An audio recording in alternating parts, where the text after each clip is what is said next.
Bond का मतलब क्या होता है, इसके बारे में बहुत ब्रीफली हमने बात की थी इससे पिछले सेशन में।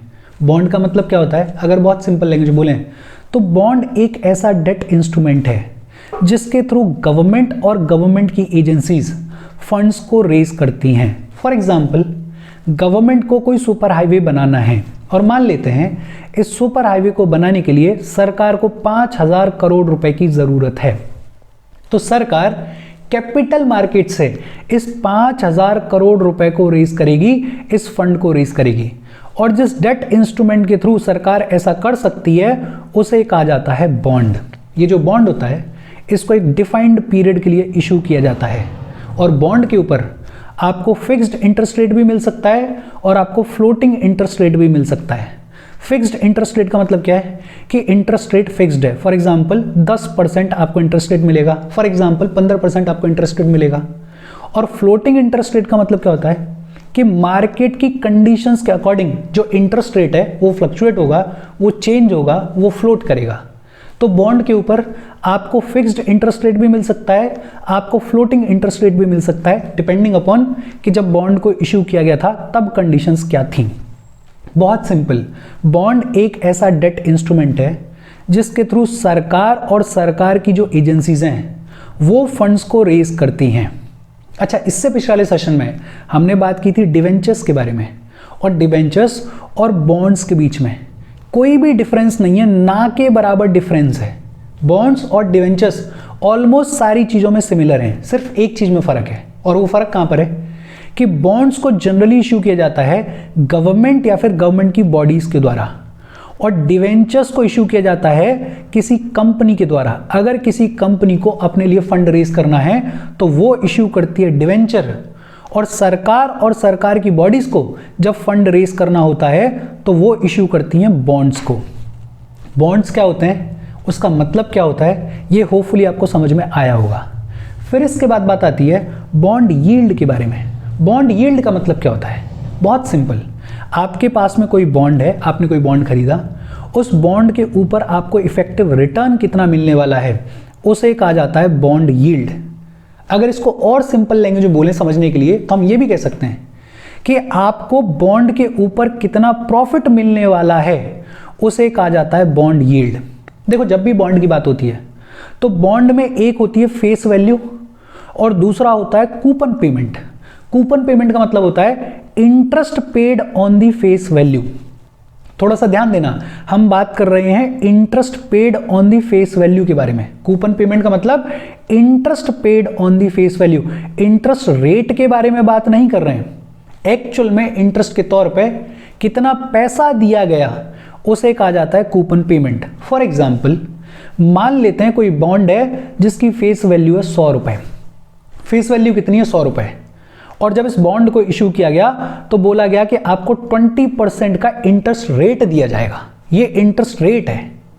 अब जब मैच्योरिटी का टाइम पीरियड होगा तो 20% इंटरेस्ट रेट के हिसाब से कितना रुपया और देना पड़ेगा, 20 रुपया और देना पड़ेगा। 100 रुपए तो फेस वैल्यू और 20% इंटरेस्ट रेट के हिसाब से 20 रुपया जो है वो इंटरेस्ट के तौर पे देना पड़ेगा। ये जो 20 रुपए हैं इसे कहा जाता है कूपन पेमेंट। तो किसी भी बॉन्ड में एक होती है फेस वैल्यू और उस फेस वैल्यू के ऊपर देना पड़ता है कूपन पेमेंट। लेकिन बॉन्ड्स में एक और चीज़ है कि जो बॉन्ड्स हैं इनको इश्यू कर दिया गया, और इश्यू करने के बाद ये जो बॉन्ड्स हैं ये मार्केट में भी तो घूमते हैं, मार्केट में भी तो इनको खरीदा बेचा जाता है। मार्केट में जिस वैल्यू पे इन बॉन्ड्स को खरीदा जाता है उसे कहा जाता है actual purchase price of the bond. Market में जिस वैल्यू पे बॉन्ड को खरीदा जाता है, परचेज किया जाता है, उसे कहा जाता है actual purchase price of the bond. इसका मतलब क्या है और इसकी इंपॉर्टेंस क्या है। देखो, मान लेते हैं कि कोई बॉन्ड है ए और इसकी फेस वैल्यू कितनी है, 100 रुपए इसकी फेस वैल्यू है, और इस बॉन्ड को जब इशू किया गया तो अथॉरिटीज ने प्रॉमिस किया कि हम 20% का इंटरेस्ट रेट देंगे इस बॉन्ड के ऊपर।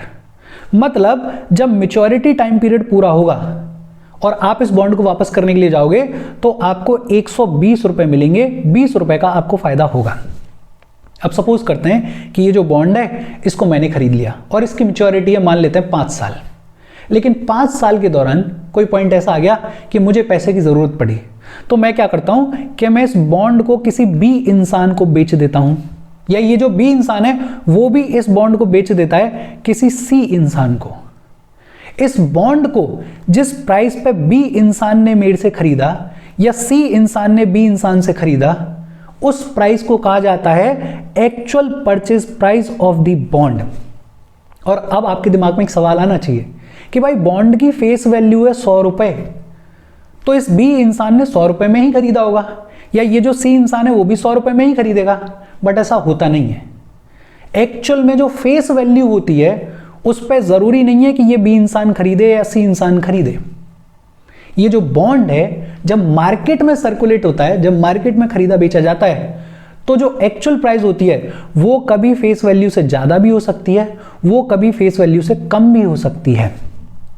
और ये ज्यादा कम कैसे हो सकती है, वो कई सारे फैक्टर्स पर डिपेंडेंट होती है। फॉर एग्जाम्पल, मान लेते हैं कि मार्केट में जो सेविंग्स का रेट चल रहा है वो चल रहा है 5%। मेरा कहने का मतलब कि ये जो बी इंसान है इसके पास में 100 रुपए हैं, और अगर ये 100 रुपए को सेव करेगा, बैंक अकाउंट में डिपॉजिट करवाएगा, तो इसको 100 रुपए पे इंटरेस्ट रेट कितना मिलेगा, 5% का इंटरेस्ट रेट मिलेगा। लेकिन अगर ये बी इंसान इसी 100 रुपए से इस बॉन्ड को खरीद लेता है, तो इस बॉन्ड पे कितना इंटरेस्ट रेट प्रॉमिस्ड है, 20% का इंटरेस्ट रेट प्रॉमिस्ड है।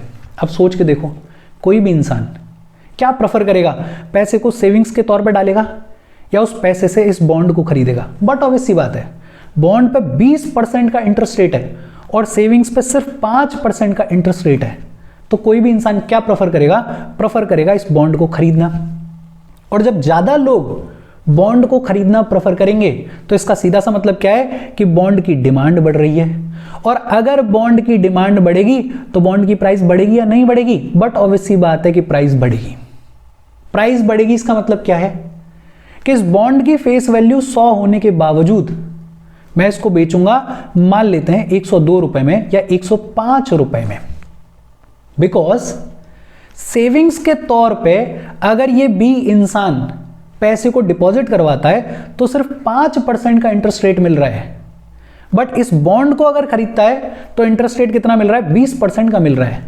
ओवरऑल फायदा है इस बी इंसान को अगर ये 105 रुपए में भी इस बॉन्ड को खरीद लेता है तो, बिकॉज यहां पे इंटरेस्ट रेट बहुत ज्यादा हाई है। तो बड़ा सिंपल कि जब इंटरेस्ट रेट जो है वो कंपैरेटिवली हाई होता है, अगर सेविंग्स रेट के कॉन्टेक्स्ट में देखें तो फिर क्या होगा कि बॉन्ड की डिमांड बढ़ेगी, और अगर बॉन्ड की डिमांड बढ़ेगी तो बॉन्ड की प्राइसेस बढ़ जाएंगी, और बॉन्ड की अगर प्राइसेस बढ़ जाएंगी तो इस प्राइसेस के बढ़ने का बॉन्ड यील्ड से क्या रिलेशन है? देखो, मैंने ये बॉन्ड खरीदा था 100 रुपए में, और अगर मैं इसको अपने पास में रखता और मैच्योरिटी के बाद इसको जमा करा के आता तो मेरे को 120 रुपए मिलते, मतलब मेरे को प्रॉफिट कितना होता, 20 रुपए का प्रॉफिट होता। अब ये बॉन्ड 105 रुपए में मैंने बेच दिया बी इंसान को। किसको बेच दिया? बी इंसान को। मतलब ये जो बी इंसान है इसको ये बॉन्ड कितने का पड़ा, 105 रुपए का पड़ा। अब मैच्योरिटी के बाद ये बी इंसान जब इस बॉन्ड को वापस करने जाएगा सरकार के लिए, तो सरकार तो अभी भी 120 रुपए ही देगी, बिकॉज सरकार ने तो बोला है कि फेस वैल्यू पे 20% का इंटरेस्ट आपको मिलेगा। सरकार अभी भी कितने देगी, 120 रुपए देगी। लेकिन इस बी इंसान ने कितने में खरीदा था, 105 रुपए में खरीदा था, विच मीन्स कि इस बी इंसान को जो ओवरऑल प्रॉफिट हुआ वो कितने का हुआ, 15 रुपए का हुआ। ये इतनी रामायण कहने के पीछे का रीजन पता है क्या है? ये समझाने की कोशिश करना कि जब मार्केट में बॉन्ड की एक्चुअल प्राइस इंक्रीज होती है तो जो बॉन्ड की यील्ड होती है, बॉन्ड पे जो रिटर्न होता है वो कम हो जाता है। एक्चुअल प्राइस 5 रुपए से इंक्रीज हुई तो जो यील्ड है, जो रिटर्न है, वो क्या हो गया, वो डिक्रीज हो गया। पहले 20 रुपए प्रॉफिट के तौर पे मिल रहे थे, अब सिर्फ 15 रुपए मिल रहे हैं। लेकिन उल्टा भी ट्रू है, वाइसा वर्सा भी ट्रू है। वाइसा वर्सा कैसे ट्रू है? मान लेते हैं कि ये जो सेविंग्स का रेट है, हाइपोथेटिकली अज्यूम कर लेते हैं कि ये है 30%, ये कितना है, 30% है, और बॉन्ड पे तो इंटरेस्ट रेट कितना मिल रहा है, 20% ही मिल रहा है। अब अगर कोई इंसान इस बॉन्ड को बेचेगा तो सोचो, खरीदने वाले लोगों को सेविंग्स के लिए कितने मिल रहा है, 30% का इंटरेस्ट रेट मिल रहा है, और बॉन्ड पे मिल रहा है सिर्फ 20% का इंटरेस्ट रेट। खरीदने वाला क्या प्रेफर करेगा, बॉन्ड को खरीदना प्रेफर करेगा, या सेविंग्स के तौर पे पैसे को डिपॉजिट कराना प्रेफर करेगा? बट ऑब्वियसली बात है कि सेविंग्स के तौर पे पैसे को डिपॉजिट कराना प्रेफर करेगा, बिकॉज यहाँ पे 30% का इंटरेस्ट रेट मिल रहा है। इसका सीधा सीधा मतलब क्या है कि बॉन्ड की जो डिमांड है वो कम हो रही है, और अगर बॉन्ड की डिमांड कम होगी तो बॉन्ड के प्राइसेस नीचे आएंगे या ऊपर जाएंगे? बट ऑब्वियसली बात है कि नीचे आएंगे।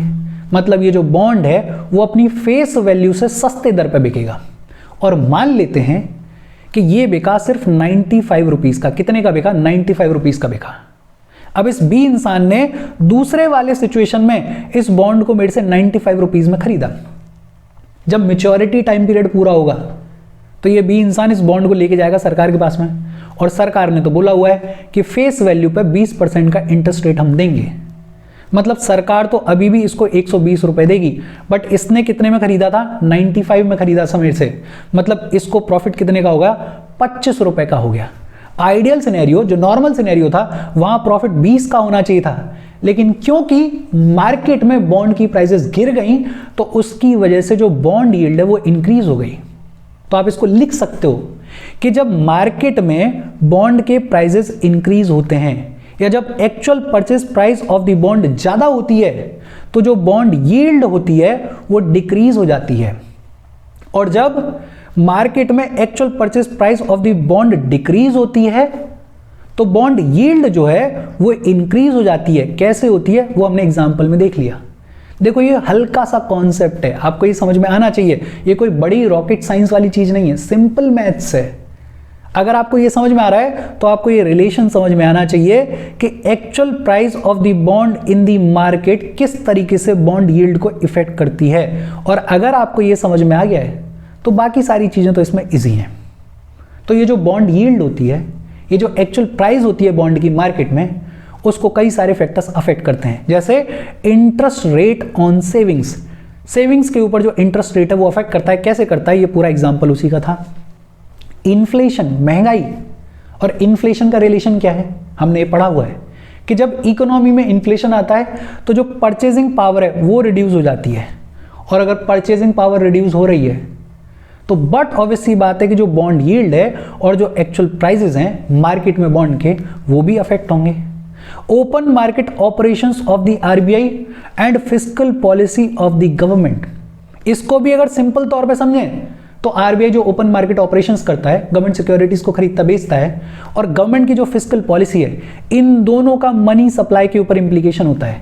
इन दोनों की वजह से मनी सप्लाई फ्लक्चुएट करती है, कभी कम होती है कभी ज्यादा होती है। और अगर मनी सप्लाई कम या ज्यादा होगी तो बट ऑब्वियसली बात है कि एक्चुअल प्राइस मार्केट में बॉन्ड की अफेक्ट होगी, और अगर एक्चुअल प्राइस अफेक्ट होगी तो बॉन्ड यील्ड भी अफेक्ट होगी। Position of domestic and global economy, domestic economy, घरेलू इकोनॉमी और दुनिया भर की जो इकोनॉमी है उसकी सिचुएशन क्या है, उसकी पोजीशन कैसी है। अगर पोजीशन बहुत अच्छी है, इकोनॉमी बहुत अच्छे से रन कर रही है, तो लोग थोड़ा रिस्क लेंगे, लोग थोड़ा सा डिमांड करेंगे बॉन्ड की कि यार पैसा है, स्टेबल इकोनॉमी है, कर लेते हैं इन्वेस्ट, क्या पता मुनाफा मिल जाए। लेकिन अगर इकोनॉमी की हालत खराब है, टर्मोइल में है, तो लोगों के पास में पैसा होने के बावजूद लोग बॉन्ड्स को नहीं खरीदेंगे। तो डोमेस्टिक इकोनॉमी और ग्लोबल इकोनॉमी की सिचुएशन कैसी है, पोजीशन कैसी है, वो भी अफेक्ट करती है बॉन्ड यील्ड को और एक्चुअल प्राइस को। और finally yield from competitive instruments, जैसे यूएसए में जो बॉन्ड्स हैं, अगर उनके ऊपर यील्ड अच्छी आ रही है, उनके ऊपर रिटर्न अच्छा आ रहा है, तो लोग यूएस वाले बॉन्ड्स को खरीदेंगे या इंडिया वाले बॉन्ड्स को खरीदेंगे? बट ऑब्वियसली बात है कि यूएस वाले बॉन्ड्स को खरीदेंगे। तो कॉम्पिटिटिव इंस्ट्रूमेंट्स के थ्रू कैसा यील्ड मिल रहा है, कैसा रिटर्न मिल रहा है, वो भी अफेक्ट करता है हमारे बॉन्ड्स के बॉन्ड यील्ड को और एक्चुअल प्राइस को। बहुत सिंपल सी चीजें हैं। अगर आपको बॉन्ड यील्ड समझ में आ गया, अगर आपको ये एग्जांपल समझ में आ गया, तो बाकी सारी चीजें आप बहुत इजीली समझ सकते हो। बॉन्ड क्या होता है? एक ऐसा डेट इंस्ट्रूमेंट जिसके थ्रू गवर्नमेंट और गवर्नमेंट की जो एजेंसीज हैं वो अपने लिए फंड्स को रेज करती हैं। बॉन्ड्स और डिवेंचर्स एकदम सिमिलर होते हैं, बस एक फर्क है। बॉन्ड्स को इश्यू किया जाता है गवर्नमेंट के द्वारा और गवर्नमेंट की बॉडीज के द्वारा, डिवेंचर्स को इश्यू किया जाता है कंपनीज के द्वारा। बॉन्ड यील्ड क्या होता है? बॉन्ड के ऊपर आपको कितना इफेक्टिव रिटर्न मिल रहा है, कितना प्रॉफिट मिल रहा है, उसे कहा जाता है बॉन्ड यील्ड। हर एक बॉन्ड में एक फेस वैल्यू होती है और एक कूपन पेमेंट होता है। बॉन्ड को मार्केट में जिस वैल्यू पर परचेज किया जाता है उसे कहा जाता है actual purchase price of the bond, और ये जो actual purchase price of the bond होती है वो किस तरीके से बॉन्ड यील्ड से रिलेटेड है वो हमने इस एग्जाम्पल के थ्रू समझ लिया। सिंपल तौर पे बोले तो अगर बॉन्ड की जो एक्चुअल प्राइस है मार्केट में वो इंक्रीज हो रही है तो बॉन्ड की यील्ड डिक्रीज हो जाएगी, और अगर एक्चुअल प्राइस डिक्रीज हो रही है तो बॉन्ड की जो यील्ड है वो इंक्रीज हो जाएगी। होपफुली ये आपको समझ में आया होगा, ये इकलौती इंपॉर्टेंट चीज है इसमें। अच्छा, कुछ फैक्टर्स हैं जो कि बॉन्ड यील्ड को और एक्चुअल प्राइस को अफेक्ट करते हैं। कौन कौन से हैं? इंटरेस्ट रेट ऑन सेविंग्स कैसे करता है अभी हमने समझा, inflation, open market operations by the RBI, fiscal policy of the government, घरेलू डोमेस्टिक और ग्लोबल इकोनॉमी की सिचुएशन कैसी है, और कॉम्पिटिटिव इंस्ट्रूमेंट्स जितने भी हैं वो किस तरीके की यील्ड प्रोवाइड कर रहे हैं। ये सारे फैक्टर्स हैं जो कि अफेक्ट करते हैं बॉन्ड यील्ड को, जो कि अफेक्ट करते हैं actual price of the bond को इन द मार्केट। हम आगे बढ़ें उससे पहले वीडियो पे लाइक के बटन को दबा दो। लाइक दबाना जरूरी है बिकॉज यूट्यूब ऐसे ही फंक्शन करता है, जब आप वीडियो पे लाइक के बटन को दबाते हो तो यूट्यूब वीडियो को कंसिडर करता है और थोड़ा सा पुश कर देता है। तो लाइक का बटन दबा दो, शेयर कर दो अपने सोशल मीडिया हैंडल्स पे, व्हाट्सएप वगैरह पे अपने फ्रेंड्स को, जो भी लोग इसमें इंटरेस्टेड हैं, इससे रिलेटेड पढ़ाई कर रहे हैं, उनको शेयर कर दो। और ये दो काम तो खुद से ही कर दिया करो बिकॉज लाइक और शेयर दबाने में आपका कुछ जाता नहीं है, और ये बेहद ज़रूरी है चैनल की ग्रोथ के लिए। तो इससे चैनल की ग्रोथ में थोड़ा सा फायदा हो जाता है, तो लाइक और शेयर तो कर ही दिया करो। और अगर चैनल को सब्सक्राइब नहीं किया है तो सब्सक्राइब कर लो। बॉन्ड क्या होता है और बॉन्ड यील्ड क्या होता है, होपफुली आपको ये समझ में आया होगा। इसके बाद बात आती है कि इंडिया में कौन कौन से मेजर बॉन्ड्स हैं। देखो, एक है zero coupon bond. Zero coupon bond बहुत सिंपल, ऐसा बॉन्ड जिसको डिस्काउंट पे बेचा जाता है और फेस वैल्यू पे रिडीम किया जाता है। डिस्काउंट पे बेचा जाता है और फेस वैल्यू पे रिडीम किया जाता है। होपफुली आपको ये समझ में आता होगा, कई बार इसके बारे में बात की है। इसको एग्जांपल से अगर समझें तो मान लेते हैं कि 100 फेस वैल्यू है बॉन्ड की, लेकिन जब इसको बेचा जाएगा तो इसको डिस्काउंट पे बेचा जाएगा। मान लेते हैं कि 95 रुपीज में बेच दिया जाएगा, और जब इसका मैच्योरिटी टाइम पीरियड पूरा होगा और आप इसे वापस लेके जाओगे अथॉरिटीज के पास में, तो अथॉरिटीज आपको पेमेंट करेंगी फेस वैल्यू वाला, मतलब 100 रुपए आपको पेमेंट करेंगी। खरीदा आपने डिस्काउंट पे था, 95 रुपीज में था, लेकिन जब आप वापस करने के लिए गए तो आपको फेस वैल्यू जितना पैसा मिला 100 रुपए मिले, और ये जो बीच के 5 रुपए हैं वही आपका प्रॉफिट है। तो जीरो कूपन बॉन्ड ऐसे बॉन्ड्स जिनको डिस्काउंट पे बेचा जाता है और फेस वैल्यू पे रिडीम किया जाता है। दूसरे होते हैं टैक्स फ्री बॉन्ड्स, ये भी नाम से क्लियर है, गवर्नमेंट के द्वारा इश्यू की गई ऐसी सिक्योरिटीज, ऐसे बॉन्ड्स जिनके ऊपर आप जो भी इंटरेस्ट अर्न करते हो वो एग्जेम्प्टेड होता है टैक्स से। जो भी आप इंटरेस्ट अर्न करोगे उसके ऊपर टैक्स नहीं लगेगा। सेम वही एग्जांपल कि 100 रुपए का बॉन्ड था, इस पे 20% का इंटरेस्ट रेट था, मतलब आपको मिलेंगे 120 रुपए। ये जो 20 रुपए का मुनाफा हो रहा है आपको, इसके ऊपर टैक्स नहीं लगेगा, इसको टैक्स से एग्जेम्प्ट कर दिया जाएगा। ऐसे बॉन्ड्स को कहा जाता है टैक्स फ्री बॉन्ड। ये जो टैक्स फ्री बॉन्ड्स होते हैं इनका टिपिकली मैच्योरिटी रेंज होता है 10 से 20 साल का, टेन्योर होता है 10 से 20 साल तक का। और क्योंकि इन पे टैक्स नहीं लग रहा है, they are exempted from tax. जो प्रॉफिट आप अर्न करोगे, जो इंटरेस्ट आप अर्न करोगे, it is exempted from tax. तो कंपैरेटिवली इन टैक्स फ्री बॉन्ड्स में जो इंटरेस्ट रेट रखा जाता है वो कम रखा जाता है। भाई पहले ही आपको फायदा दे रहे हैं ना, तो इंटरेस्ट रेट थोड़ा सा कम रखा जाता है। और ये जो टैक्स फ्री बॉन्ड्स होते हैं they are safe investment options, बढ़िया इन्वेस्टमेंट का ऑप्शन है। क्यों? क्योंकि एक तो आपको टैक्स नहीं देना पड़ रहा है इंटरेस्ट के ऊपर, और दूसरा सरकार बैक कर रही है, और जिस चीज को सरकार बैक कर रही है उसमें तो ट्रस्ट ऑटोमेटिकली हो ही जाता है। तो एक जीरो कूपन बॉन्ड, ऐसे बॉन्ड्स जिनको डिस्काउंट पर बेचा जाता है और फेस वैल्यू पर रिडीम किया जाता है। दूसरा टैक्स फ्री बॉन्ड्स, ऐसे बॉन्ड्स जिन पे जो भी आपको इंटरेस्ट मिलेगा उस पर टैक्स चार्ज नहीं किया जाएगा, टैक्स से एग्जेम्पशन आपको प्रोवाइड कर दिया जाता है। फिर एक होते हैं inflation indexed bonds. Inflation indexed bonds, ये जो बॉन्ड्स होते हैं ये इन्वेस्टर्स को प्रोटेक्ट करते हैं फ्रॉम इन्फ्लेशन। इसका मतलब क्या है? देखो समझो, मान लेते हैं किसी ने 100 की फेस वैल्यू वाला बॉन्ड खरीदा, और सरकार ने बोला था, जब इसको इश्यू किया था अथॉरिटीज ने बोला था कि इस बॉन्ड के ऊपर आपको इंटरेस्ट रेट मिलेगा 5% का। कितना मिलेगा? 5% का। मतलब जब मैच्योरिटी टाइम पीरियड पूरा होगा तो आप इसे वापस करोगे और आपको मिलेंगे 105 रुपए। आपको 5 रुपए का फायदा होगा। लेकिन मान लेते हैं कि जब इस बॉन्ड के मैच्योरिटी टाइम पीरियड आया, जितने टाइम में ये बॉन्ड मैच्योर हुआ उतने टाइम में जो इन्फ्लेशन है वो इंक्रीज हो गया 10% से। इन्फ्लेशन कितना इंक्रीज हो गया? 10% से इंक्रीज हो गया। इसका मतलब क्या है? इन्फ्लेशन वाला चैप्टर हमने बहुत ढंग से पढ़ा है, होपफुली आपको याद होगा। इसका सीधा सा मतलब क्या है कि कल तक जो चीज 100 रुपए की आ रही थी, अब उसी चीज को खरीदने के लिए आपको 110 रुपए देने पड़ेंगे। मतलब आपकी जो परचेजिंग पावर है वो डिक्रीज हो गई। कल तक जो चीज 100 रुपए की आ रही थी, अब उसी चीज के लिए आपको 110 रुपए देने पड़ेंगे, विच मीन्स कि आपकी परचेजिंग पावर डिक्रीज हो गई। इसका इस 105 रुपए से क्या लेना देना है? देखो, आपने 100 रुपए में बॉन्ड खरीदा था, आपको बदले में मिले 105 रुपए। मतलब एब्सोल्यूट टर्म्स में अगर देखोगे तो आपको क्या दिखेगा कि आपको 5 रुपए का फायदा हो रहा है। लेकिन अगर परचेजिंग पावर के टर्म्स में देखोगे तो आपको फायदा नहीं हुआ, आपको नुकसान हुआ। कल तक जिस चीज को आप 100 रुपए में खरीद सकते थे, अब उसी चीज को खरीदने के लिए आपको 110 रुपए देने पड़ रहे हैं। मतलब कल तक जिस चीज को आप 100 रुपए में खरीद सकते थे, उसे आज की डेट में आप 105 में खरीद भी नहीं सकते हो। मतलब आपको घाटा हो गया है, आपकी जो परचेजिंग पावर है वो डिक्रीज हो गई है। और ये जो परचेजिंग पावर डिक्रीज हो रही है, इसको लेके लोग कंसर्न थे। लोगों को ये लग रहा था कि यार ये तो घाटा हो जाएगा हमें। अब 10 साल की मैच्योरिटी वाला कोई बॉन्ड हम खरीद लें और मान लो 10 साल में इन्फ्लेशन बहुत ज्यादा इंक्रीज हो गया। अगर इन्फ्लेशन बहुत ज्यादा इंक्रीज हो गया तो एब्सोल्यूट टर्म्स में तो क्या दिखेगा कि यार पैसा मिला 5 रुपए में, फालतू मिले। लेकिन एक्चुअल में परचेजिंग पावर के हिसाब से देखोगे तो हमें तो घाटा हो गया, हमें तो नुकसान हो गया। तो लोगों ने बोला कि ऐसा बॉन्ड क्यों खरीदे हम जिसमें रिस्क है, इतना घाटा हो सकता है। तो सॉल्यूशन के तौर पे लाया गया इन्फ्लेशन इंडेक्स्ड बॉन्ड। अब इसमें क्या होता है? इसमें होता यह है कि जब इस बॉन्ड को इशू किया जाता है तो अथॉरिटीज बड़ा सिंपली ये लिखती हैं कि भैया फेस वैल्यू है 100 रुपए। फेस वैल्यू कितनी है? 100 रुपए। और मैच्योरिटी पे आपको इंटरेस्ट कैसे मिलेगा कि पहले हम इन्फ्लेशन को कंसीडर करेंगे और इन्फ्लेशन के ऊपर मान लेते हैं कि आपको 5% का इंटरेस्ट रेट हम देंगे।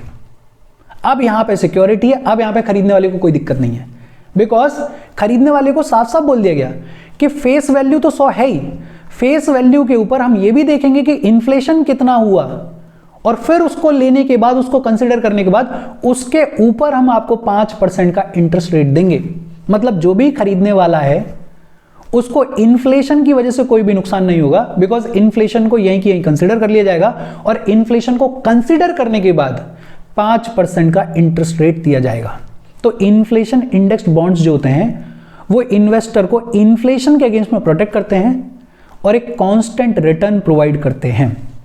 होपफुली आपको ये समझ में आया होगा कि इन्फ्लेशन इंडेक्स्ड बॉन्ड्स क्या होते हैं और किस तरीके से जब इन्फ्लेशन को कंसीडर नहीं किया जाता था तो इन्वेस्टर्स को नुकसान होता था। अच्छा, ये जो इन्फ्लेशन इंडेक्स्ड बॉन्ड्स हैं, इनसे पहले चला करते थे कैपिटल इंडेक्स्ड बॉन्ड्स। 1997 के दौरान कैपिटल इंडेक्स्ड बॉन्ड्स को इशू किया जाता था। कैपिटल इंडेक्स बॉन्ड्स जो हैं वो सिर्फ प्रिंसिपल अमाउंट को प्रोटेक्ट किया करते थे अगेंस्ट इन्फ्लेशन, लेकिन ये जो इन्फ्लेशन इंडेक्स बॉन्ड्स हैं ये प्रिंसिपल अमाउंट और इंटरेस्ट दोनों को ही प्रोटेक्ट करते हैं अगेंस्ट इन्फ्लेशन। और ये जो इन्फ्लेशन इंडेक्स बॉन्ड्स हैं ये हैं तो एक तरीके की गवर्नमेंट सिक्योरिटीज ही, बिकॉज गवर्नमेंट ही इनको इशू कर रही है। लेकिन फायदा क्या है कि अगर कोई बैंक इन इन्फ्लेशन इंडेक्स बॉन्ड्स को खरीदता है तो वो बैंक इनको अपने एसएलआर रिक्वायरमेंट्स में दिखा सकता है। एसएलआर के बारे में हमने पढ़ा हुआ है और एसएलआर रिक्वायरमेंट के तौर पे बैंक्स को, सभी बैंक्स को कुछ पैसा अलग से निकाल के रखना होता है, उसमें कुछ सिक्योरिटीज भी होती हैं। तो ये जो इन्फ्लेशन इंडेक्स बॉन्ड्स हैं इनको बैंक्स अपने एसएलआर रिक्वायरमेंट्स में दिखा सकते हैं, मेंटेन कर सकते हैं, कोई दिक्कत वाली बात नहीं है। इन्फ्लेशन इंडेक्स बॉन्ड क्या होता है? ये बॉन्ड इन्वेस्टर्स को प्रोटेक्ट करता है अगेंस्ट इन्फ्लेशन। इंपॉर्टेंट इसमें क्या है, ये कॉन्सेप्ट समझना। और अगर आपको इन्फ्लेशन वाला चैप्टर समझ में आया तो ये चीज आपको बहुत इजीली समझ में आ जाएगी कि कैसे परचेजिंग पावर कम होती है जब इन्फ्लेशन देखने को मिलता है इकोनॉमी में। उस इन्फ्लेशन से प्रोटेक्ट करने के लिए लाया गया इन्फ्लेशन इंडेक्स बॉन्ड्स को। इन्फ्लेशन इंडेक्स बॉन्ड से पहले चला करते थे कैपिटल इंडेक्स बॉन्ड्स। ये जो कैपिटल इंडेक्स बॉन्ड्स हुआ करते थे ये सिर्फ प्रिंसिपल अमाउंट को प्रोटेक्ट करते थे अगेंस्ट इन्फ्लेशन, लेकिन ये जो इन्फ्लेशन इंडेक्स बॉन्ड्स हैं ये प्रिंसिपल और इंटरेस्ट दोनों को ही प्रोटेक्ट करते हैं अगेंस्ट इन्फ्लेशन। फिर इसके बाद बात आती है capital gain bond. Capital gain bond को 54 ईसी बॉन्ड्स भी बुलाया जाता है। कैपिटल गेन बॉन्ड को 54 EC बॉन्ड्स भी बुलाया जाता है। कैपिटल गेन बॉन्ड्स को कौन इशू कर सकता है? NHAI इशू कर सकता है, REC rural electrification corporation issue कर सकता है, PFC पावर फाइनेंस कॉर्पोरेशन भी इशू कर सकता है। और ये जो NHAI है, REC है, PFC है, ये कैपिटल गेन बॉन्ड को इशू करते हैं in accordance with section 54 EC of income tax, और यहीं से इसका नाम पड़ा 54 EC बॉन्ड्स। देखो कैपिटल गेन बॉन्ड्स की कहानी क्या है, थोड़ा सा ब्रीफली समझ लेते हैं। आपके पास में कोई बिल्डिंग है, आपके पास में कोई जमीन है, और जब आप उसको बेचते हो तो बेचने पे आपको जो प्रॉफिट होता है, या फिर ये कहें कि उस जमीन को बेचने पे आपको जो कैपिटल गेन होता है, उस कैपिटल गेन के ऊपर आपको देना होता है टैक्स। कुछ 12% का रेट है, कुछ 12% के रेट से आपको टैक्स देना होता है। जो भी जमीन, जो भी प्रॉपर्टी आप बेचोगे, उस प्रॉपर्टी के बेचने पे आपको जो भी प्रॉफिट होगा, जो भी कैपिटल गेन होगा, उस कैपिटल गेन पे आपको देना होता है टैक्स। लेकिन इस टैक्स को आप बचा सकते हो। कैसे बचा सकते हो? उसका तरीका है कैपिटल गेन बॉन्ड। सरकार ये कह रही है कि जब भी आप अपनी किसी प्रॉपर्टी को बेच रहे हो, उस पे आपको जो भी कैपिटल गेन हो रहा है, उस कैपिटल गेन पे या तो आप हमें टैक्स दे दो, या फिर एक काम कर सकते हो आप कि कैपिटल गेन या प्रॉफिट वाला ये जितना भी पैसा है, इसको आप इन्वेस्ट कर दो कैपिटल गेन बॉन्ड में। कैपिटल गेन बॉन्ड में आप इन्वेस्ट कर दो एक सर्टेन टाइम पीरियड के लिए, जो भी इसका मैच्योरिटी टाइम पीरियड होगा, उतने टाइम पीरियड के लिए ये पैसा जो है वो सरकार के पास में रहेगा, और आपको जो टैक्स देना था इस कैपिटल गेन्स के ऊपर, वो टैक्स आपको नहीं देना पड़ेगा। अब इसमें दोनों का फायदा है। सरकार का क्या फायदा है? देखो, मान लेते हैं किसी ने प्रॉपर्टी बेची, और प्रॉपर्टी बेचने के बाद उसको जो प्रॉफिट हुआ, जो कैपिटल गेन हुआ, वो हुआ 100 रुपए का। कितने का हुआ? 100 रुपए का। 12% का इंटरेस्ट रेट मान लेते हैं, टैक्स रेट मान लेते हैं, तो इसको इस 100 रुपए पे कितना टैक्स देना पड़ेगा? 12 रुपए टैक्स देना पड़ेगा। मतलब सरकार को सिर्फ 12 रुपए मिलेंगे। लेकिन अगर ये आदमी डिसाइड करता है कि भाई मैं टैक्स बचाऊंगा, और ये आदमी ये पूरे के पूरे 100 रुपए को इन्वेस्ट कर देता है कैपिटल गेन बॉन्ड में एक सर्टेन टाइम पीरियड के लिए, तो सरकार को जहां सिर्फ 12 रुपए मिल रहे थे, वहां सरकार को पूरे के पूरे 100 रुपए मिलेंगे। सरकार इस 100 रुपए को लॉन्ग टर्म के लिए यूज कर सकती है, इन्वेस्ट कर सकती है अपने डेवलपमेंट गोल्स को फुलफिल करने के लिए। और इस इंसान को क्या फायदा हुआ कि हाँ, एक टाइम पीरियड के लिए ये जो पूरा का पूरा पैसा है वो इन्वेस्ट हो गया, लेकिन ये जो 12 रुपए टैक्स के तौर पे देने पड़ रहे थे वो नहीं देने पड़ेंगे। और जब ये कैपिटल गेन बॉन्ड की मैच्योरिटी टाइम पीरियड कंप्लीट होगा, तो ये पूरे के पूरे 100 रुपए विद जो भी इस पे इंटरेस्ट रेट होगा उसके साथ में इसको वापस मिल जाएंगे। तो इंसान को भी फायदा है और सरकार को भी फायदा है। कैपिटल गेन बॉन्ड, इसको 54 EC बॉन्ड भी बुलाया जाता है। अच्छा, कैपिटल गेन बॉन्ड्स में जो मैक्सिमम टोटल इन्वेस्टमेंट किया जा सकता है किसी भी इंसान के द्वारा एक साल में, वो किया जा सकता है not more than 50 lakh, 50 lakh रुपए तक का इन्वेस्टमेंट कर सकते हैं आप कैपिटल गेन बॉन्ड में। बहुत सिंपल चीजें हैं। फिर इसके बाद बात आती है म्युनिसिपल बॉन्ड। और ये जो म्युनिसिपल बॉन्ड है, ये भी बॉन्ड है, बस फर्क क्या है कि ये जो म्युनिसिपल बॉन्ड है, इसको गवर्नमेंट और उसके इंस्टीट्यूशंस, उसके अथॉरिटीज इश्यू करते हैं अपने सिविक प्रोजेक्ट्स को फंड करने के लिए। अपने सिविक प्रोजेक्ट्स को फंड करने के लिए, सिविक प्रोजेक्ट्स के लिए पैसा रेज करने के लिए गवर्नमेंट और उसके इंस्टीट्यूशंस जिस डेट इंस्ट्रूमेंट को इश्यू करते हैं उसको बुलाया जाता है म्युनिसिपल बॉन्ड। और ये जो म्युनिसिपल बॉन्ड होता है, ये फिक्स्ड इनकम इंस्ट्रूमेंट होता है। अच्छा, ये जो म्युनिसिपल बॉन्ड्स होते हैं, ये भी दो तरीके के होते हैं। एक होते हैं general obligation bonds. General obligation bonds का मतलब क्या है? अपने सिविक एमिनिटीज को एनहेंस करने के लिए, जैसे पानी की सप्लाई करनी होती है सरकार को, म्युनिसिपैलिटीज को, जैसे सैनिटेशन वगैरह के लिए काम करना होता है म्युनिसिपैलिटीज को। अगर म्युनिसिपैलिटीज, सरकार इसको और थोड़ा बेहतर करना चाहते हैं, इन फैसिलिटीज को और थोड़ा एनहेंस करना चाहते हैं, तो उसके लिए जो म्युनिसिपल बॉन्ड इश्यू किया जाएगा फंड रेज करने के लिए, उसे कहा जाएगा जनरल ऑब्लिगेशन बॉन्ड। और दूसरा होता है रेवेन्यू बॉन्ड। किसी स्पेसिफिक पर्पस के लिए, किसी ऐसे स्पेसिफिक पर्पस के लिए जिसके थ्रू सरकार को रेवेन्यू मिलेगा, अगर किसी ऐसे स्पेसिफिक पर्पस के लिए म्युनिसिपल बॉन्ड को इश्यू किया जा रहा है तो उसे कहा जाता है रेवेन्यू बॉन्ड। फॉर एग्जांपल, सरकार ने फंड रेज किया टोल रोड को बनाने के लिए। अब जब ये टोल रोड बन जाएगी तो सरकार को मिलेगा इससे रेवेन्यू, तो ऐसे म्युनिसिपल बॉन्ड्स को कहा जाता है रेवेन्यू बॉन्ड्स। देखो, म्युनिसिपल बॉन्ड बेसिकली ऐसा बॉन्ड है, ऐसा डेट इंस्ट्रूमेंट है जिसको सरकार और सरकार की जो अथॉरिटीज हैं वो इश्यू करती हैं, लेकिन काम क्या है, इश्यू करती हैं सिविक प्रोजेक्ट्स के लिए फंड्स को रेज करने के लिए। ये जो म्युनिसिपल बॉन्ड्स होते हैं ये दो टाइप के होते हैं, जनरल ऑब्लिगेशन बॉन्ड्स, जो जनरल काम है सरकार का सिविक एमिनिटीज प्रोवाइड करना, उसके इंफ्रास्ट्रक्चर को, उसके कामकाज को और एनहेंस करने के लिए, बेहतर करने के लिए जब सरकार पैसा रेज करती है तो जो म्युनिसिपल बॉन्ड्स इश्यू किए जाते हैं उनको बुलाया जाता है जनरल ऑब्लिगेशन बॉन्ड्स। और दूसरे होते हैं रेवेन्यू बॉन्ड्स, स्पेसिफिक पर्पस के लिए, जैसे टोल रोड का कंस्ट्रक्शन, उसके लिए जब म्युनिसिपल बॉन्ड्स को इश्यू किया जाता है तो उनको बुलाया जाता है रेवेन्यू बॉन्ड्स। ये जो म्युनिसिपल बॉन्ड्स हैं ये इंडियन मार्केट में है सिंस 1997। 1997 में पहली बार म्युनिसिपल बॉन्ड को इश्यू किया गया इंडियन मार्केट में। किसने इश्यू किया?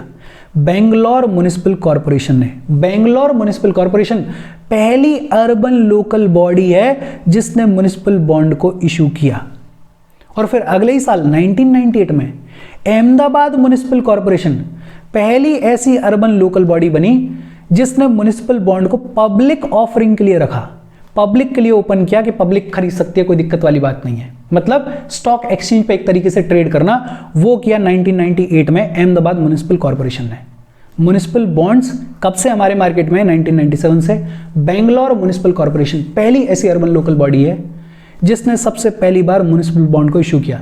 1998 में अहमदाबाद म्युनिसिपल कॉर्पोरेशन पहली ऐसी अर्बन लोकल बॉडी बनी जिसने पब्लिक ऑफरिंग की म्युनिसिपल बॉन्ड्स की। और 2018 में इंदौर पहली ऐसी सिटी बनी जिसने अपने म्युनिसिपल बॉन्ड्स को नेशनल स्टॉक एक्सचेंज पे लिस्ट किया। तो ये थोड़ा सा फैक्ट है, इसको याद रख लेना। अच्छा, ये जो म्युनिसिपल बॉन्ड्स हैं इनको लेकर 2015 में सेबी ने गाइडलाइंस इशू की और सेबी ने बताया कि अगर किसी अर्बन लोकल बॉडी को अपना म्युनिसिपल बॉन्ड इशू करना है तो उसको इन गाइडलाइंस को फुलफिल करना पड़ेगा, उसको इन कंडीशंस को मैच करना पड़ेगा। कंडीशंस क्या क्या है? एक तो सेबी ने बोला कि कोई भी ऐसी म्युनिसिपैलिटी जिसने पिछले 3 साल में नेगेटिव नेटवर्थ नहीं देखा है, या फिर सिंपल लैंग्वेज में कहें तो ऐसी म्युनिसिपैलिटी जिसने पिछले 3 साल में घाटा नहीं देखा है, वो म्युनिसिपल बॉन्ड्स को इश्यू कर सकती है, अदरवाइज नहीं कर सकती है। तो पहली कंडीशन क्या है कि कोई भी म्युनिसिपैलिटी जो कि म्युनिसिपल बॉन्ड को इश्यू करना चाहती है उसने पिछले 3 साल में नेगेटिव नेटवर्थ ना देखी हो, घाटा ना देखा हो। दूसरा, जब ये म्युनिसिपैलिटी अपने बॉन्ड को इश्यू करेगी तो उससे पहले क्रेडिट रेटिंग एजेंसी से इसको अपने बॉन्ड को रेट करवाना पड़ेगा। तीसरा, जो भी म्युनिसिपैलिटी म्युनिसिपल बॉन्ड इश्यू करना चाहती है उसने पिछले 1 साल में अपने किसी भी लोन के ऊपर डिफॉल्ट ना किया हो। आप डिफॉल्ट कर रहे हो, अपना लोन पे ही नहीं कर पा रहे हो, और फिर दूसरी साइड आप म्युनिसिपल बॉन्ड इश्यू कर दो, पैसा रेज करो मार्केट से। ये कहां की तुक है? आपके पास में इतना होना चाहिए, पहले आपकी क्रेडिबिलिटी इतनी होनी चाहिए कि आप म्युनिसिपल बॉन्ड इश्यू कर सको। तो पहली कंडीशन क्या है कि पिछले 3 साल में आपने नेगेटिव नेटवर्थ ना देखी हो। दूसरा, आप जब भी बॉन्ड को इश्यू करोगे तो पहले उस बॉन्ड को क्रेडिट रेटिंग एजेंसी से रेट करवाओगे। तीसरा, पिछले 1 साल में आपने अपने किसी भी लोन के ऊपर डिफॉल्ट ना किया हो। चौथा, आप जो भी बॉन्ड इश्यू करोगे, म्युनिसिपल बॉन्ड इश्यू करोगे, उसके प्रिंसिपल अमाउंट को बैक करने के लिए आपके पास में एसेट्स होनी चाहिए। और अगर आपका रेवेन्यू बॉन्ड इश्यू कर रहे हो, आप म्युनिसिपल बॉन्ड में जो एक टाइप है रेवेन्यू बॉन्ड, अगर आप रेवेन्यू बॉन्ड को इश्यू कर रहे हो तो जो रेवेन्यू जनरेट किया जाएगा उसको एक अलग एस्क्रो अकाउंट में मेंटेन किया जाएगा।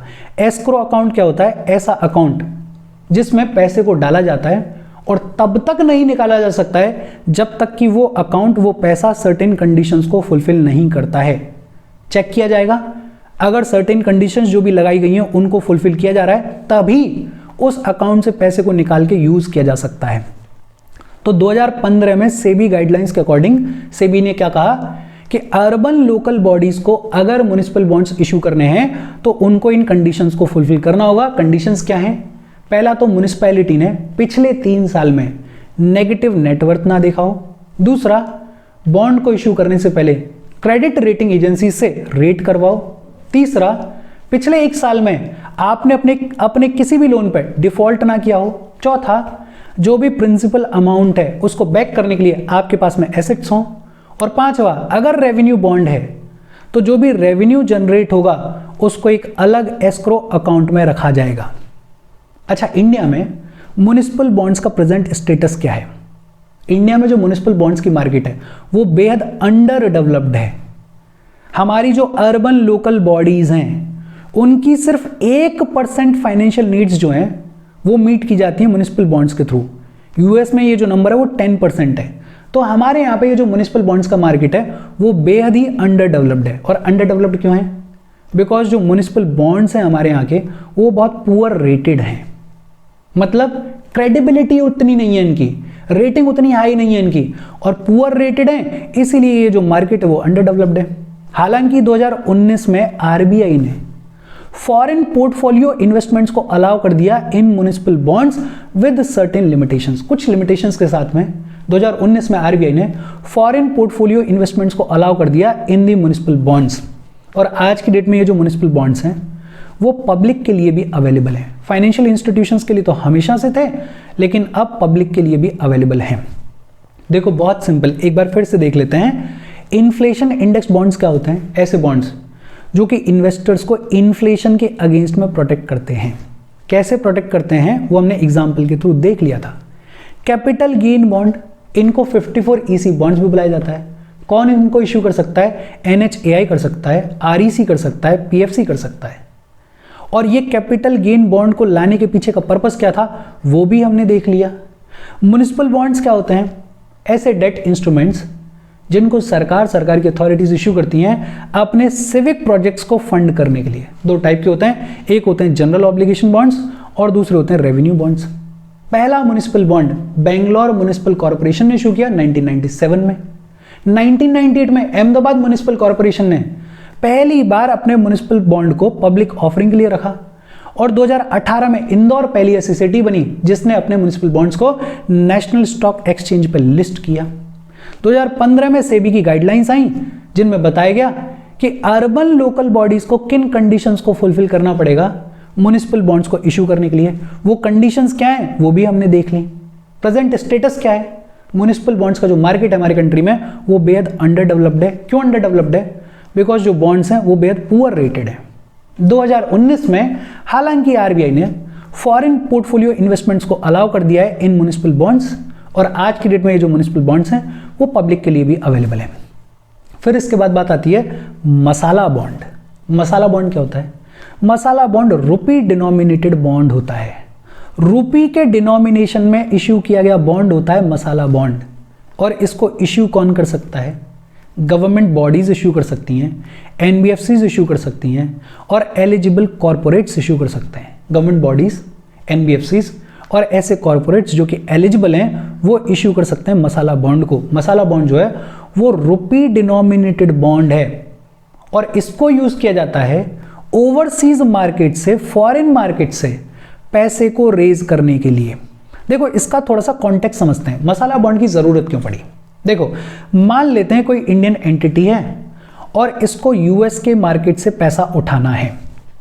अब यूएस के मार्केट से पैसा उठाना है तो इसने बॉन्ड इश्यू किया यूएस के मार्केट में, लेकिन यूएस के मार्केट में बॉन्ड इश्यू किया जा रहा है तो ये जो बॉन्ड है वो डॉलर के डिनोमिनेशन में इश्यू किया गया, डॉलर के डिनोमिनेशन में इश्यू किया गया। अब मान लेते हैं जब इस बॉन्ड को इश्यू किया गया था डॉलर के डिनोमिनेशन में, तब $1 हुआ करता था 80 रुपए का। कितने रुपए का? 80 रुपए का। लेकिन जब इस बॉन्ड का मैच्योरिटी टाइम पीरियड पूरा हुआ तो यही $1 जो है वो हो गया मान लेते हैं 90 रुपए का। इससे प्रॉब्लम क्या है? प्रॉब्लम यह है कि जब इस बॉन्ड को इश्यू किया गया था, मान लेते हैं कि बॉन्ड भी $1 का था, तो इस इंडियन एंटिटी ने जब इस बॉन्ड को इश्यू किया था तो बदले में इंडियन एंटिटी को मिले थे 80 रुपए, क्योंकि $1 80 रुपए का होता था। लेकिन अब जब ये बॉन्ड का मैच्योरिटी टाइम पीरियड हुआ पूरा और जब ये बॉन्ड वापस आएगा इंडियन एंटिटी के पास में, तो अब इस इंडियन एंटिटी को कितने देने पड़ेंगे? 90 रुपए देने पड़ेंगे, बिकॉज $1 90 रुपए का है। 90 रुपए देने पड़ेंगे फेस वैल्यू वाले और प्लस जो कूपन पेमेंट है वो करना पड़ेगा। मतलब ये जो हमारा रुपया डी वैल्यू हुआ, डेप्रीशिएशन हुआ उसका, उस डेप्रीशिएशन की वजह से ये जो इंडियन एंटिटी है इसको सीधे सीधे 10 रुपए का घाटा हो गया। और ऐसा घाटा किसी इंडियन एंटिटी को ना हो उसके लिए लाया गया मसाला बॉन्ड को। ये जो मसाला बॉन्ड होता है ये रुपी के डिनोमिनेशन में इशू किया जाता है। अब ये इंडियन एंटिटी अगर यूएस में मसाला बॉन्ड को इशू करेगी तो ये करेगी कि भाई ये बॉन्ड है 100 रुपए का। कितने का? 100 रुपए का। रुपी के डिनोमिनेशन में करेगी। अब कोई फर्क नहीं पड़ता कि $1 कितने रुपए के बराबर है। 100 रुपए, इसकी फेस वैल्यू पे क्या लिखा हुआ है? 100 रुपए लिखा हुआ है। तो जब कोई इस बॉन्ड को खरीदेगा तो उसको देना होगा 100 रुपया, और जब वो बॉन्ड इंडियन एंटिटी के पास में वापस आएगा मैच्योरिटी के बाद तो भी फेस वैल्यू क्या है? 100 रुपए है। 100 रुपए के ऊपर कूपन पेमेंट और देना पड़ेगा। लेकिन जब इस बॉन्ड के ऊपर लिखा हुआ था $1 तो वो डॉलर रुपी पे लिंक्ड था। अब अगर रुपी की डेप्रिसिएशन हो रही है, रुपी की वैल्यू गिर रही है, तो सीधे सीधे घाटा हो रहा है इस इंडियन एंटिटी को। इस प्रॉब्लम को सॉल्व करने के लिए लाया गया मसाला बॉन्ड को। आपको होपफुली ये समझ में आया होगा। लेकिन जो इंपॉर्टेंट है वो क्या है कि जो मसाला बॉन्ड है ये रुपी डिनोमिनेटेड बॉन्ड है और इसको यूज किया जाता है ओवरसीज मार्केट्स में मनी को रेज करने के लिए। फायदा क्या है इसका कि जो करेंसी एक्सचेंज रेट रिस्क होता है वो अब इंडियन बोरोअर के ऊपर नहीं पड़ता है, वो अब इंडियन एंटिटी के ऊपर नहीं पड़ता है। पहला मसाला बॉन्ड कब इशू किया गया? 2014 में इशू किया गया। किसने इशू किया? इंटरनेशनल फाइनेंस कॉर्पोरेशन ने इशू किया। किसने किया?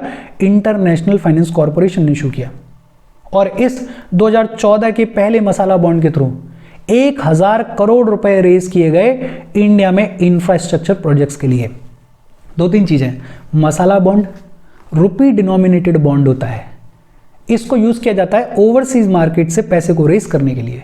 फायदा क्या है इसका कि जो करेंसी एक्सचेंज रेट में फ्लक्चुएशंस आते हैं, जो रिस्क होता है, वो इंपैक्ट नहीं करता इंडियन एंटिटी को, इंडियन बोरोअर को। पहला मसाला बॉन्ड कब इशू किया गया? 2014 में। किसने इशू किया? इंटरनेशनल फाइनेंस कॉर्पोरेशन ने। अच्छा, ये जो मसाला बॉन्ड्स होते हैं इनका मिनिमम मैच्योरिटी टाइम पीरियड कितना होता है? 3 साल होता है। मिनिमम मैच्योरिटी टाइम पीरियड 3 साल होता है। और ये जो मसाला बॉन्ड है इसको किस कंट्री में इशू किया जा सकता है? सिर्फ उन कंट्रीज में जो कि मेंबर हैं FATF की, फाइनेंशियल एक्शन टास्क फोर्स की। FATF क्या होता है? होपफुली आपने इसके बारे में सुना होगा। पाकिस्तान के कॉन्टेक्स्ट में कई बार FATF का जिक्र आता है। ये जितनी भी टेररिस्ट रिलेटेड एक्टिविटीज होती हैं, टेररिस्ट फंडिंग होती है, उसको कंट्रोल करने के लिए काम करता है, स्टेप्स लेता है FATF। तो ऐसी कंट्रीज जो कि FATF की मेंबर्स हैं उन कंट्रीज में मसाला बॉन्ड्स को इशू किया जा सकता है। या फिर ऐसी कंट्रीज जिनका जो सिक्योरिटीज मार्केट रेगुलेटर है, जैसे हमारे कंट्री में सिक्योरिटीज का मार्केट रेगुलेटर कौन है? सेबी है। तो ऐसी कंट्रीज जिनका सिक्योरिटीज मार्केट रेगुलेटर मेंबर है international organization of securities commission का, उन कंट्रीज में भी मसाला बॉन्ड्स को इश्यू किया जा सकता है। या तो ऐसी कंट्रीज जो कि मेंबर है FATF की, या फिर ऐसी कंट्रीज जिनका सिक्योरिटीज मार्केट रेगुलेटर जो है वो मेंबर है international organization of securities commission का, या फिर ऐसी कंट्रीज जिन्होंने सेबी के साथ में एक मेमोरेंडम ऑफ अंडरस्टैंडिंग साइन किया हुआ है इन मसाला बॉन्ड्स को लेके। उन कंट्रीज में भी मसाला बॉन्ड्स को इश्यू किया जा सकता है। देखो, बहुत सिंपल सी बातचीत है ये बॉन्ड्स की। आपको समझ में आना चाहिए और एक बार में समझ में आना चाहिए, और ये इंपॉर्टेंट है, पूछ लिया जाता है। तो इसको अपने नोट्स बनाओ, शॉर्ट नोट्स बनाओ, हल्का हल्का लिखो कि जीरो कूपन बॉन्ड क्या है, कि भैया बेचेंगे डिस्काउंट पे लेकिन रिडीम करेंगे फेस वैल्यू पे। टैक्स फ्री बॉन्ड क्या है? नाम से क्लियर है, जो इंटरेस्ट आप अर्न करोगे इस बॉन्ड पे उस पर टैक्स नहीं लगेगा। फिर इसके बाद बोला गया कि इन्फ्लेशन इंडेक्स बॉन्ड क्या है? इन्वेस्टर्स को इन्फ्लेशन के अगेंस्ट में प्रोटेक्ट करने के लिए लाया गया इन्फ्लेशन इंडेक्स बॉन्ड को। ये जो इन्फ्लेशन इंडेक्स बॉन्ड है वो किस तरीके से फायदेमंद होता है वो हमने देख लिया इस एग्जांपल के थ्रू। फिर हमने बात की कैपिटल गेन बॉन्ड की, इसको 54EC बॉन्ड भी बुलाते हैं। और कैपिटल गेन बॉन्ड को लाने के पीछे का पर्पस क्या है वो भी हमने एग्जांपल के थ्रू देख लिया। म्युनिसिपल बॉन्ड्स इशू किए जाते हैं गवर्नमेंट और उसके अथॉरिटीज के द्वारा अपने सिविक प्रोजेक्ट्स को फंड करने के लिए। 2 टाइप्स के होते हैं, जनरल ऑब्लिगेशन बॉन्ड्स और रेवेन्यू बॉन्ड्स। पहला म्युनिसिपल बॉन्ड 1997 में बेंगलोर म्युनिसिपल कॉर्पोरेशन ने इशू किया। 2018 में इंदौर पहली ऐसी सिटी बनी जिसने अपने म्युनिसिपल बॉन्ड्स को नेशनल स्टॉक एक्सचेंज पर लिस्ट किया। फिर हमने देखा कि 2015 में सेबी की गाइडलाइंस क्या कहती हैं अर्बन लोकल बॉडीज को लेके, उन गाइडलाइंस के बारे में हमने पढ़ लिया। फिर हमने बात की मसाला बॉन्ड के बारे में। मसाला बॉन्ड रुपी डिनोमिनेटेड बॉन्ड है जिसको इशू किया जाता है ओवरसीज मार्केट से पैसा रेज करने के लिए। पहला मसाला बॉन्ड 2014 में इंटरनेशनल फाइनेंस कॉर्पोरेशन ने इशू किया। और फिर इसके बाद बात आती है कॉन्सेप्ट ऑफ गवर्नमेंट सिक्योरिटीज के बारे में। ये छोटा सा टॉपिक है, नितिन सिंघानिया में अलग से दिया हुआ है। हालांकि गवर्नमेंट सिक्योरिटीज के बारे में ऑलरेडी काफी बात हो चुकी है। मेरी ऐसी उम्मीद है कि आपको ये सारी चीजें पता होंगी गवर्नमेंट सिक्योरिटीज से रिलेटेड। जैसे ये जो गवर्नमेंट सिक्योरिटीज हैं, इनको कौन इशू करता है? इनको इशू करती है गवर्नमेंट। इशू कौन करता है? गवर्नमेंट इशू करती है। लेकिन इनको ऑक्शन, इनको खरीदने बेचने का काम गवर्नमेंट के ब्याह पे कौन करता है? आरबीआई करता है। तो याद रखना, गवर्नमेंट सिक्योरिटीज को इशू करती है गवर्नमेंट, लेकिन गवर्नमेंट के ब्याह पे इन गवर्नमेंट सिक्योरिटीज को खरीदने बेचने का काम कौन करता है? आरबीआई करता है। और आरबीआई का वो प्लेटफॉर्म जिसके थ्रू गवर्नमेंट सिक्योरिटीज का ऑक्शन किया जाता है, उसका नाम क्या है? इसके बारे में भी हमने पढ़ा था, कुबेर। कुछ ही सेशंस पहले इसके बारे में बात की थी। कुबेर प्लेटफॉर्म के थ्रू, कोर बैंकिंग सॉल्यूशन है आरबीआई का, इस कुबेर प्लेटफॉर्म के थ्रू गवर्नमेंट सिक्योरिटीज को ऑक्शन किया जाता है, खरीदा बेचा जाता है। आरबीआई ने इंट्रोड्यूस किया RBI retail direct system. RBI ने आरबीआई रिटेल डायरेक्ट सिस्टम को इंट्रोड्यूस किया। इस आरबीआई रिटेल डायरेक्ट सिस्टम के थ्रू जो स्मॉल रिटेल इन्वेस्टर्स होते हैं, जो रिटेल इंडिविजुअल्स होते हैं, वो गवर्नमेंट सिक्योरिटीज में इन्वेस्ट कर सकते हैं, वो गवर्नमेंट सिक्योरिटीज को खरीद सकते हैं। बस करना क्या है? उनको एक गिल्ट अकाउंट बनवाना पड़ेगा सेंट्रल बैंक में जाके। गिल्ट अकाउंट क्या होता है? देखो, जैसे आपका बैंक अकाउंट होता है, उस बैंक अकाउंट में आप अपने पैसे को होल्ड करते हो, आप अपने पैसे को रखते हो। वैसे ही गवर्नमेंट सिक्योरिटीज को होल्ड करने के लिए जो अकाउंट मेंटेन किया जाता है, बनाया जाता है, उसको बुलाया जाता है गिल्ट अकाउंट। क्या बुलाया जाता है? Gilt account. और हर कोई नहीं बना सकता है, सिर्फ वो एंटिटीज और वो लोग बना सकते हैं जिनको आरबीआई ने परमिट किया है। ये जो गवर्नमेंट सिक्योरिटीज होती हैं, ये ट्रेडेबल इंस्ट्रूमेंट है, ये भी हमें पता है। आरबीआई इनको ऑक्शन करता है, लेकिन ऑक्शन के बाद मार्केट में भी तो ये जो गवर्नमेंट सिक्योरिटीज हैं, इनको खरीदा बेचा जाता है। तो ये जो गवर्नमेंट सिक्योरिटीज हैं, ये ट्रेडेबल इंस्ट्रूमेंट है। इशू कौन करता है इनको? सेंट्रल गवर्नमेंट इशू करती है, स्टेट गवर्नमेंट्स इशू करती हैं। लेकिन गवर्नमेंट के बिहाफ पे इनको खरीदने बेचने का काम किसका है? आरबीआई का है। गवर्नमेंट सिक्योरिटीज दो तरीके की होती हैं। एक शॉर्ट टर्म होती हैं, जिनका टर्म होता है लेस देन 1 ईयर। अभी कुछ दिन पहले पढ़ा है हमने, इसका एग्जाम्पल क्या है? Treasury bills, T bills. और दूसरी होती है लॉन्ग टर्म, जिनका टेन्योर मोर देन 1 ईयर होता है। जैसे सरकार बॉन्ड्स इशू करती है, सरकार डेटेड सिक्योरिटीज इशू करती है। और ये भी हमने पढ़ा था कि सेंट्रल गवर्नमेंट जो है वो ट्रेजरी बिल्स को इशू कर सकती है, वो बॉन्ड्स को इशू कर सकती है, वो डेटेड सिक्योरिटीज को इशू कर सकती है। लेकिन ये जो स्टेट गवर्नमेंट्स होती हैं, वो ट्रेजरी बिल्स को इशू नहीं कर सकती हैं, वो सिर्फ बॉन्ड्स को और डेटेड सिक्योरिटीज को इशू कर सकती हैं, जिनको बुलाया जाता है स्टेट डेवलपमेंट लोन्स। ये जो गवर्नमेंट सिक्योरिटीज हैं, इनको risk free guilt aged instruments भी बुलाया जाता है।